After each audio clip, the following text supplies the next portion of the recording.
ఇప్పుడు మనం cinema song చేస్తే సినిమా ఆపేస్తారు యూనియన్స్. అంటే వాళ్ళు పెట్టుకున్న దాన్ని మనం జవదాటకూడదని నేను. అంటే ఇప్పుడు ప్రతిదీ శత్రువులు చేసుకోకూడదు కదన్న. ఇప్పుడు వాళ్ళంటూ ఒక టీం పెట్టారు, ఇది యూనియన్ ఉంది, మీరు యూనియన్ని మీరు దీన్ని పాటించాలని చెప్పేసి అన్నారు. నేను అదే పరంగా నేను కూడా ఉన్నాను. నాకేంటంటే కార్డు కోసం వెయిట్ చేస్తున్నా, కార్డు వస్తే చాలు చేద్దామని రెడీగా ఉన్నా. డ్యాన్స్ క్లాసులు పెడుతుంటావు లేపే. యాక్చువల్లీ ఏం జరుగుతుందంటే అన్న, ఫస్ట్ ఇంటర్వ్యూ మనం డ్యాన్స్ క్లాస్లోనే పెట్టాం, అక్కడ బాగా వచ్చారు జనం. దానికన్నా ముందు ఇంకో డ్యాన్స్ క్లాస్ ఉండేది నీకు? అది ఖమ్మంలో అది హైదరాబాద్లో ఫస్ట్ అదే. హైదరాబాద్లో ఫస్ట్ అదే. అక్కడ ఏమైపోయింది, ఎక్కువ మంది జనాలు అయిపోయేసరికి డ్యాన్స్ చేస్తుంటే అది ఆ బిల్డింగ్ మొత్తం షేక్ అవుతుంది అని చెప్పి ఓనర్ గొడవ పెట్టాడు. పక్కన మళ్ళీ చదువుకునే వాళ్ళకి ఇచ్చారు, అంటే సంథింగ్ స్టడీకి ఇచ్చారు. స్టడీయా డ్యాన్సా అంటే నేను కూడా స్టడీయా అంట, చదువుకున్న వాళ్ళని ఇబ్బంది పెట్టకూడదని.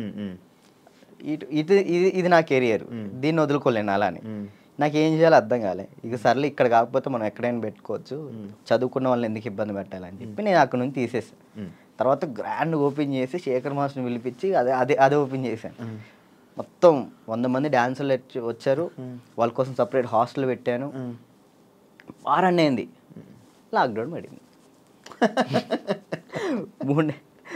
అదే సెకండ్ లాక్డౌన్ 3 నెలలు పడింది. ఎంత సంపాదించాను మళ్ళీ అంతా వాళ్ళకే పెట్టిన. అంటే వాళ్ళు ఇప్పుడు నా కోసం వచ్చిన వాళ్ళని నేను పంపించకూడదు, వదిలేయకూడదు. అట్లా ఆ లాక్డౌన్లో ఎక్కడికైనా వెళ్తారో కూడా తెలియదు. ఇంకా 3 నెలలు వాళ్ళు ఇచ్చిన డబ్బులే నేను వాళ్ళకే ఇంకా ఫుడ్ పెట్టుకుంటూ పెట్టిన తర్వాత ఇక తీయాల్సి వచ్చేసింది. అది మళ్ళీ పెట్టా. పేరెంట్స్ ఏమంటున్నారు, నువ్వు ఉంటేనే మేము జాయిన్ చేస్తాం అంటున్నారు. నేను ఎలా ఉంటాను, అసిస్టెంట్స్ ఉంటారండి, చిన్నపిల్లలకి అసిస్టెంట్స్ ఉంటారు, వాళ్ళు నేర్పిస్తారు. నేను కూడా ఉంటాను, ఒక 1-2 డేస్ ఉండనేమో. వర్క్ ఉన్నప్పుడు నేను అక్కడికి వెళ్తాను, లేనప్పుడు నేను ఇక్కడే ఉంటానంటే మీరు ఉంటే నేను జాయిన్ చేస్తా, లేదంటే లేదు అన్నారు. ఇక దానివల్ల ఇప్పుడు ఏం పెట్టట్లే, ఆన్లైన్ క్లాసెస్ పెట్టుకుందాం అని చూస్తున్నాను. ఒకవేళ ఇప్పుడు నేను డ్యాన్స్ క్లాస్ పెట్టాను అనుకో, నేను క్లాస్ నీకు మొత్తం సెట్ చేసి ఇచ్చా, నువ్వేం చేస్తావు? నువ్వు చూసుకుంటావు? లేదు, చూసుకోలేను. అలా చూసుకోలేదు. వీక్లీ ఒక 2 days 3 days అలానే అట్లయితే నేను చేసుకుంటాను ఖచ్చితంగా. వీక్లీ ఒక 2 days నువ్వు చూసుకోమను అనుకో, నేను వచ్చాను ఆ 2 days పర్ఫెక్ట్. ఆ విషయంలో మాత్రం పక్కా డెడికేషన్. వర్క్ విషయంలో నువ్వు ఏది చెప్పినా కానీ నేను ముందుంటా. ఓకే. యూట్యూబ్ ఏమైంది, సాంగ్స్ చేసేవాడివి, అది కంట్రోల్ చేసావు మళ్ళీ అది కూడా అలాగే. నాకు తెలియదు అన్న అసలు యాక్చువల్లీ యూట్యూబ్ గురించి అసలు ఏంటి ప్రాసెస్ కూడా నాకు తెలియదు. స్టార్టింగ్ యాక్చువల్లీ ఆ సాంగ్ నేను ఎందుకు చేశాను అంటే అన్న, నేను చేయగలుగుతానా లేదా, ఓకే, కొరియోగ్రాఫింగ్ కానీ వీడియోగ్రఫీ కానీ కెమెరా టేకింగ్ నాకు తెలుసా తెలియదా, ఏదైనా కానీ మనం తెలుసుకుంటేనే అది చేయగలుగుతాం లేదు తెలిసింది. పక్కన డబ్బులు లాస్ చేయడం కంటే ఆ టైంలో నేను సంపాదిస్తున్నా కాబట్టి నా డబ్బులతో నేనే చేసిన, నాకు ఇష్టమైన సాంగ్ అది.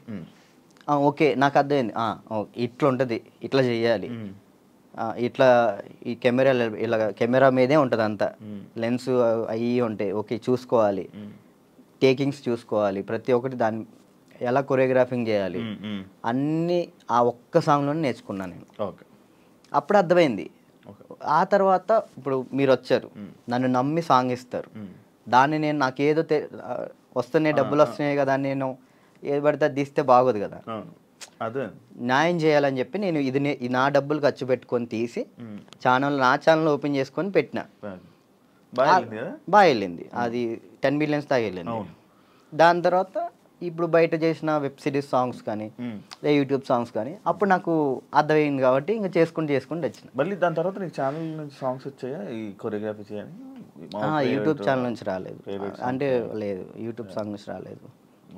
ఈ నా ఛానల్లో ప్రయత్నం చేసుకున్నా, దాని తర్వాత 2-3 వచ్చినాయి, అవి బాగా చేసాం, అవి కూడా బాగానే వెళ్ళి కూడా సాంగ్స్ చేశాక నాకు అర్థమైంది అనమాట, ఓకే బ్యాక్లో ఇలా ఉండాలి మొత్తం కనబడాలి. అమ్మో ఎట్లా ఉందన్న నరకకూడదు కదా. నరకం కాదు అసలు, అది ఈ 2 ఎగిరిపోయేవి, నల్ల అయిపోయేవాడిని. ఒక్కొక్కసారి అప్పుడే చేతులకి ఏమయ్యేవో తెలియవు, సడన్గా పట్టేసి మీరు కూడా చేశారు కదన్న హనుమాన్ సాంగ్ అయితే మీరు బాగా చేశారు. నువ్వు ఫోన్ చేసావు కదా నాకు. ఫోన్ బాగా చేసావు సాంగ్. నాకు బాగా అనిపించింది.